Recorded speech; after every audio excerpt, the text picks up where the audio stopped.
What's up, everybody? Welcome to a WNBA State of Mind, where we mainly discuss basketball, but we love other sports. Today, we're going to have some conversation with one of my dear teammates, okay, in Utah, the WNBA, Utah Stars, Miss Danielle Fontenot. I got to say congrats straight out the box. You've been appointed the executive director for the Las Vegas Aces Foundation. But before we go into it, okay, let's talk about your early years as a baller down in Central Texas. Let's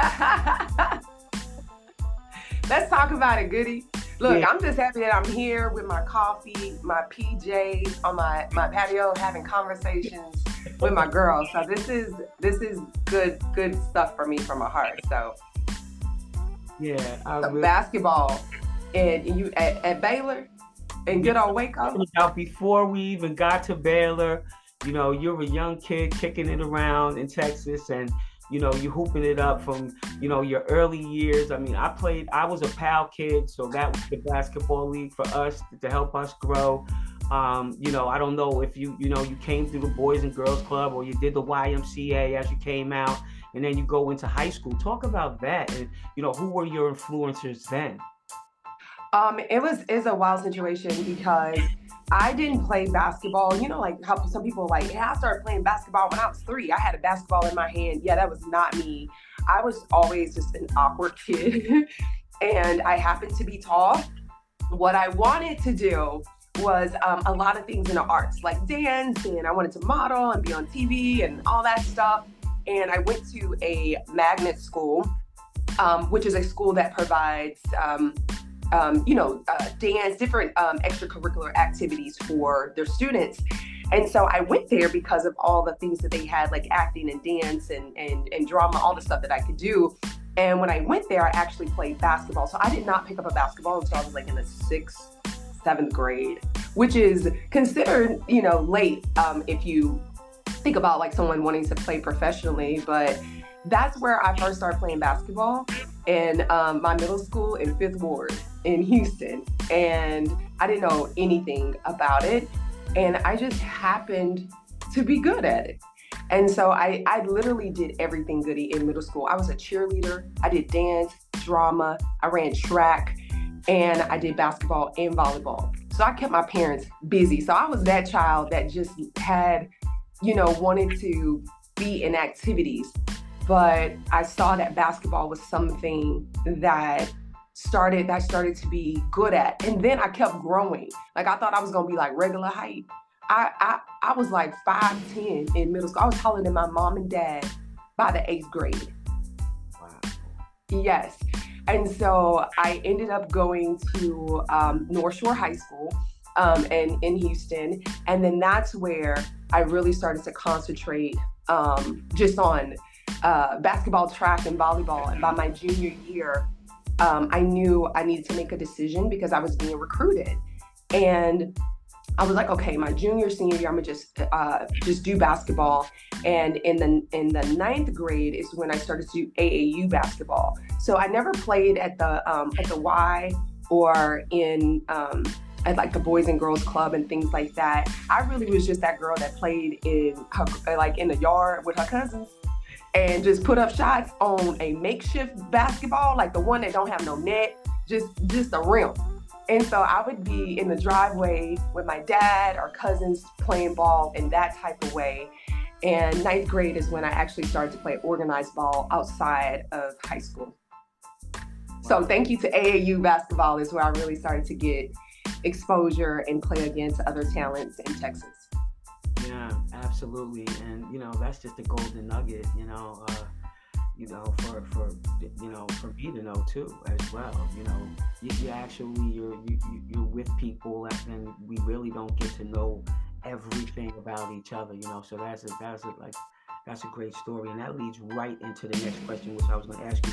You know, Baylor was a great choice for you as a school, because now if you look at the player portal and how people are shifting back and forth, you know, you're fortunate if you go to school nowadays, if you go to a school and then you stay there for those 4 years. And so Talk about that experience in, All-American, Hall of Famer, playing for Kim.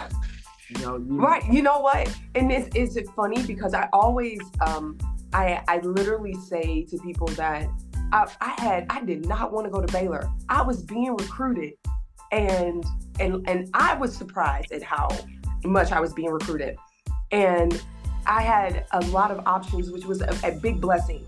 But it's like it doesn't. You know how other people can see you with talent, but you don't know you have that talent. And so people were like, "Yeah, you balling." Like, my family like, "Man, she's about to go she getting recruited. She's this," and I'm like, in my head, I'm looking at everybody else that's wonderful and good and not really myself. And so I end up going to Baylor, and Baylor was the choice because my high school coach was really good friends with the coach that was there at the time, Sonia Hogue. And, and I appreciated what I learned from her while I was there. And, but my first 2 years at Baylor, my God, we were one of the worst teams record-wise in the Big 12. So my sophomore year, our record, we won 7 games and only 2 conference games. So we were 7-20. That's how we ended the season. We lost 20 games in one season. And I was like, oh my God.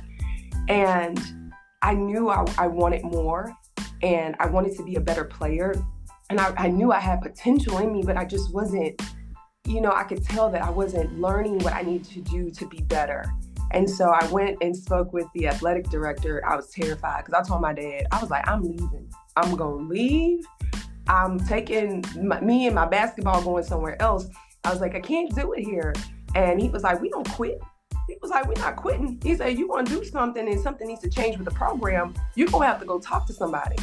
Well, you're telling I think maybe like 19-year-old from the hood to go up to offices and talk to athletic directors and different things like this. And I'm like, I don't think I could do that, but I did. And that's how we ended up with Kim Mulkey, because I was just saying there were some changes that needed to happen. And I realized that those changes that they were saying needed to happen, that came about was the change of the coaching staff. And that's how I ended up playing with under Kim Mulkey. And then the rest is history. So it's funny you say Hall of Famer, All-American. I was literally not going to be any of those things from what I saw based on where the program was at that time. And so being able to play underneath her, it was just that she gave me the right type of skill sets that I needed for the raw talent that I already had. And it grew me in ways, just working with, teammates, on the court, workouts, all that stuff that I know, Goody, of what it takes to really be an athlete. And so that's the thing about Baylor when I got there, was that it was a whole learning experience. And for it to end up in a way where I was actually drafted in the first round of the WNBA, you couldn't tell me that kid that picked up a basketball in the 6th grade, I couldn't even see that far of where this game was really going to take me. And on that one, you're listening to a WNBA State of Mind. I got my girl here on the show, Danielle Fontenot, and I wasn't trying to rhyme like that, but it's just like that. But I can tell you, that's just a great story. Kim Mulkey is timeless. I watched her play. I watched her, the players that she played against, that she came up against, and then to go into coaching mode, and then, the coaches that she coached against, and even the coaches that coached her. You mentioning Sonia Hogue history right there. I'm telling you. Yes, because that was her coach.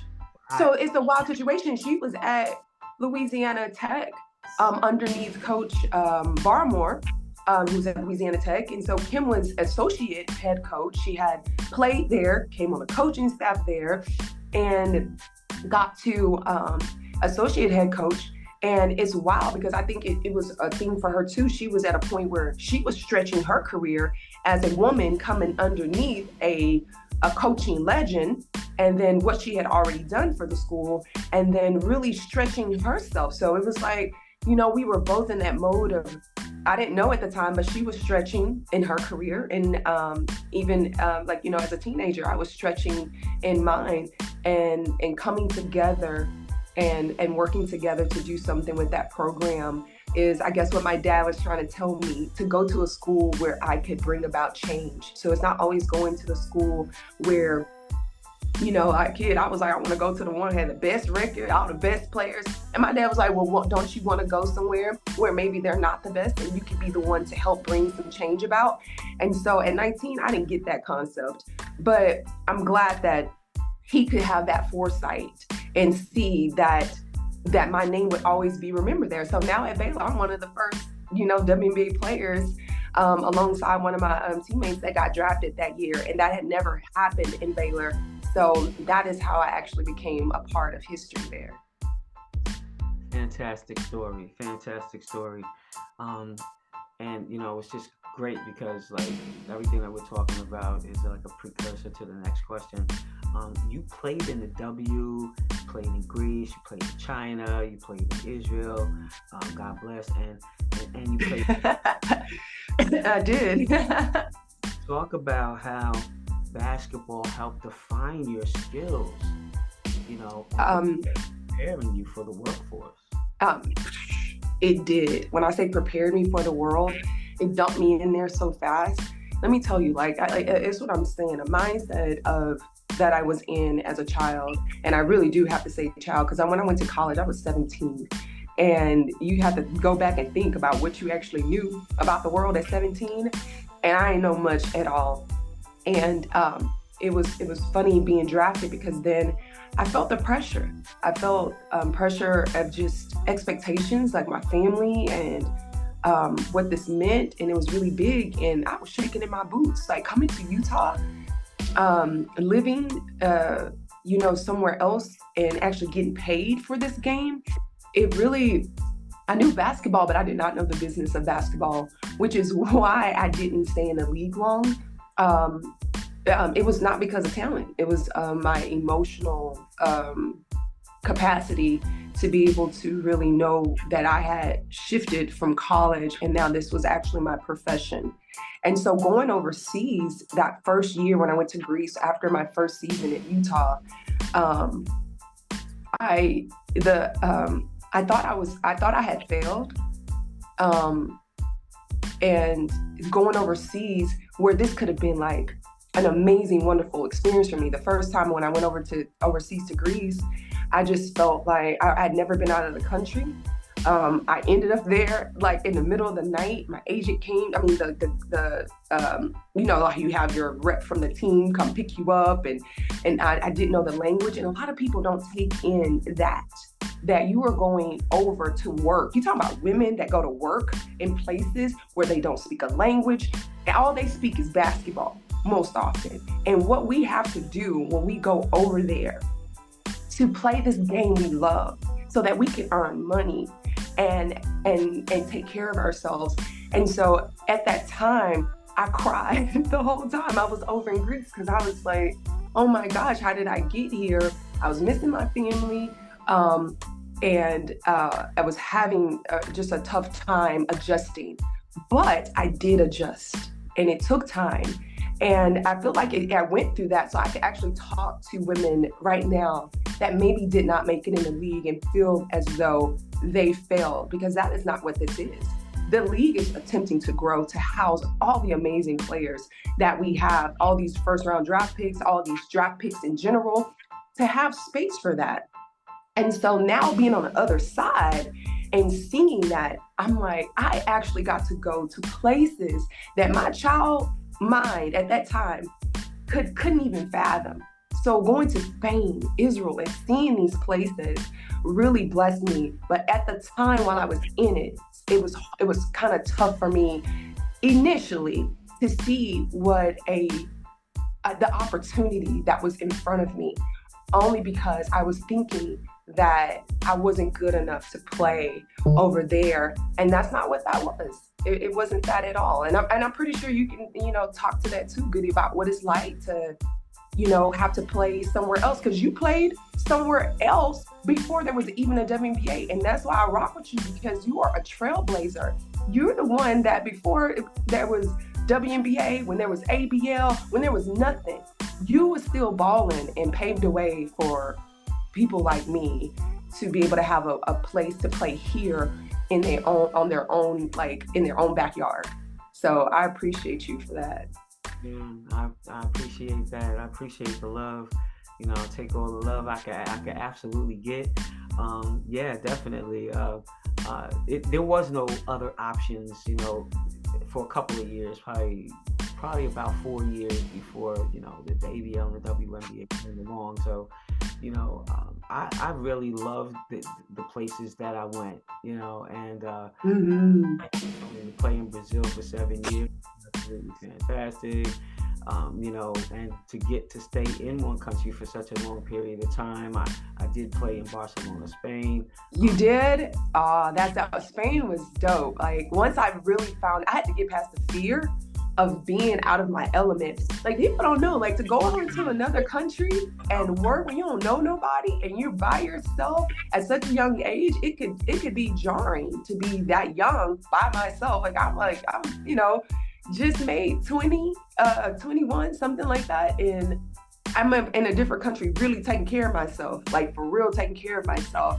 And then playing this game, and I'm looking back now, I'm like, what an opportunity and how amazing for me to experience these beautiful countries and actually go over there and play basketball. They paying me to play basketball. And so that's what I'm saying. Like it was just a real, once I got past the newness of it and it was different for me, and I embraced it. And the people I met, the teammates over there, the friendships that I made, like teammates right now over in Spain, Portugal that I could hit up that check in with me and that now are doing other things. Is those things right there that give significance to the journey behind this round ball that we bounce. Absolutely, learn your strength and everything. So, last question. You guys had an absolutely amazing year. This is fantastic. To actually walk into something like that had to be really mind blowing for you at times. Talk about this amazing year with the Aces and finding your lane after basketball. Finding a lane, right? Finding the lane. I love that because, when we think lane, when you have an open lane, you gonna go. Look, Goody, I know when you saw an open lane, baby, you was gonna take it. Okay? Don't give me an inch. I'm going in. I'm gonna create something. And that's what it's like here. I feel like a huge sense of gratitude to come back to a place where I thought, I had drowned in a little bit as far as the league and, like I said, knowing the game, but not knowing the business of this league and all of that and learning as I was growing. So coming back here to actually work for the franchise that I got drafted to, that stuff, that's wild to me. And not only that, to be co-workers with my former vets. So I'm on here talking to one of my vets, Goody, Miss Adrian Goodson herself. Then I work with Natalie Williams, who's also one of our former teammates, and Jennifer Azzi. So you have the general manager and the chief executive business operations with Jennifer Azzi for the Aces. And that is a special thing. It really is, that these women, including yourself, that I came in as a rookie to see y'all bad women, and I'm talking about ballers, right? And to come back now, I'm like, it just does my heart so good. The Aces had an amazing season. And the reason why I really lean into doing this role well, because it's bigger than me. And I see that with me working in the community to help bring awareness to this game and these women that are on the court, nobody don't look like after this season, back-to-back champions. But you know what I saw as a player at the end when we celebrated it and things were done? I saw Kia Stokes, Chelsea Gray, Asia Wilson, and several others bandaged up from foot, hands, elbows, back, everything. And you think about we champions. And I'm like, look at how many of them are wrapped up now with certain injuries that you had to play through that entire time. And that's a true testament to a champion, because you're going to have some bumps, some bruises, and some breaks as a champion, because that means you was in the fight of your life. So being over here, working in the community, bringing exposure, bringing, donation dollars to help out for things in the community with these children who want to play sports, lean into that type of self-expression by playing a game that teaches you so much more than just how to shoot, So working with the Aces on this side has been a true, just a true dream come true. Because I was already doing things with like community work and really wanting to help women and to help young girls. And so to have that opportunity to come here and to do that for the same franchise that I played for, that's a God thing. Because I can't complete circles like that. That's a full circle moment. Yeah, absolutely. I can't even imagine, sometimes things happen to you in your lifetime that you just cannot put words on.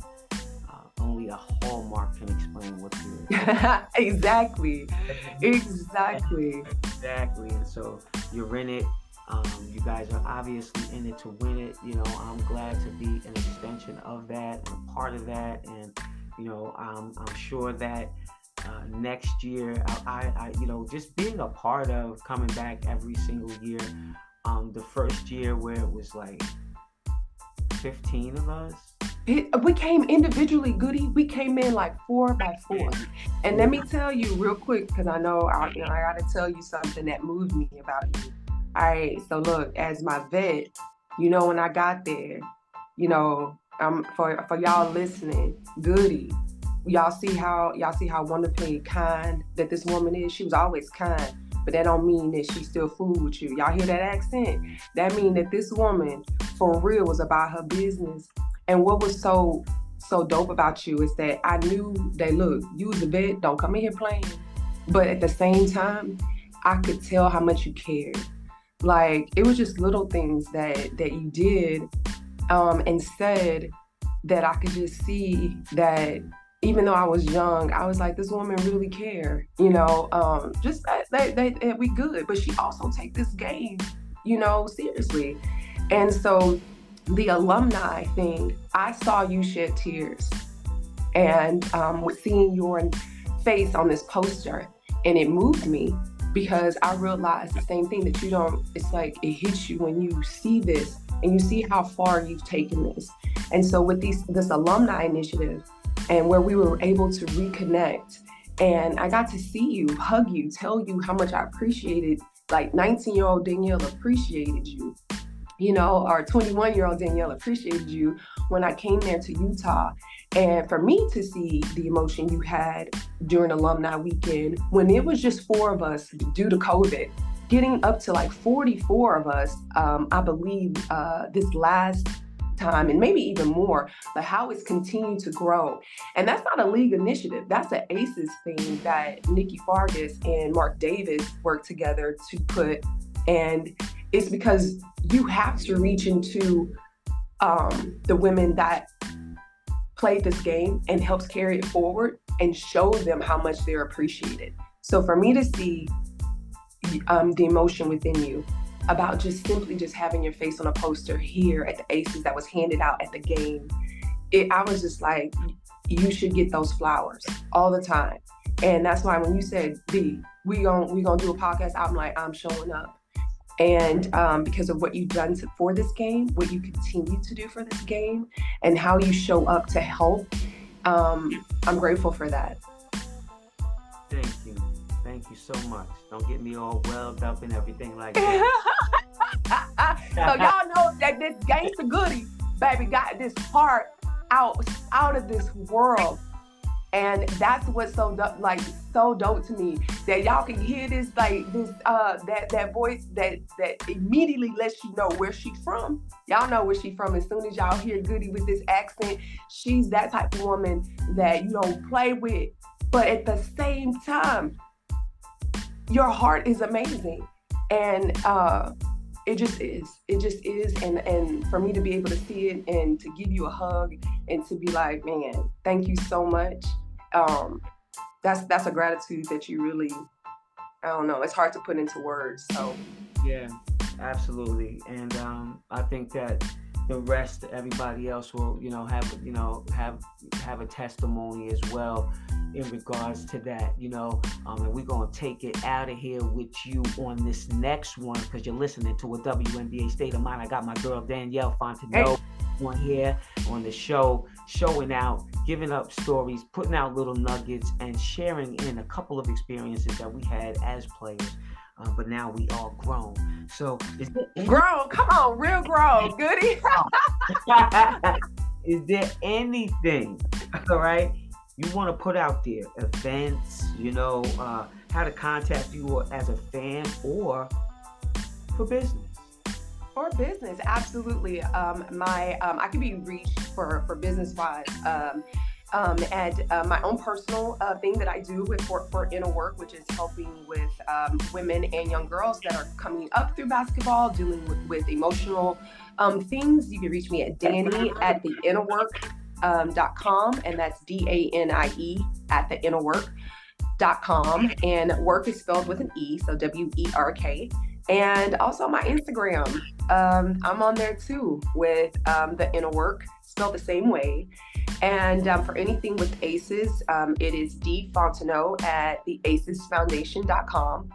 And so if you're listening, you're in the area or in Nevada and want to connect, you have some funds that you want to donate to the foundation, holla at me. Or if there's something that a nonprofit organization that's interested in doing some wonderful things with youth sports, that is one of our pillars. We'd love to lean in with that. So yeah, hit me up. And Goody, look, we got more things to definitely talk about because as you as a pioneer in this league and what you've done, and now that we're on the backside of this thing, there's a lot of wonderful things that we can partner to do for the alum and for current players to make sure that they have a space to come and thrive in whenever the game is done. So we got some stuff we're gonna work on. That's absolutely fantastic. And like I said, you're listening to a WNBA State of Mind. Just finished up with this nice little pod, little quick hitter, and what a wonderful, wonderful person to have on here, Danielle Fontenot, my teammate from Utah. And download us, listen to us, follow us, on Spotify and on the gram. I'm on the gram, Adrian Goodson. Facebook, Adrian Goodson, on Spotify, WNBA State of Mind, but you can still find me there, Adrian Goodson, and all I'm gonna say, like I normally say, it's Sammy Sosa, peace out. I love Peace out.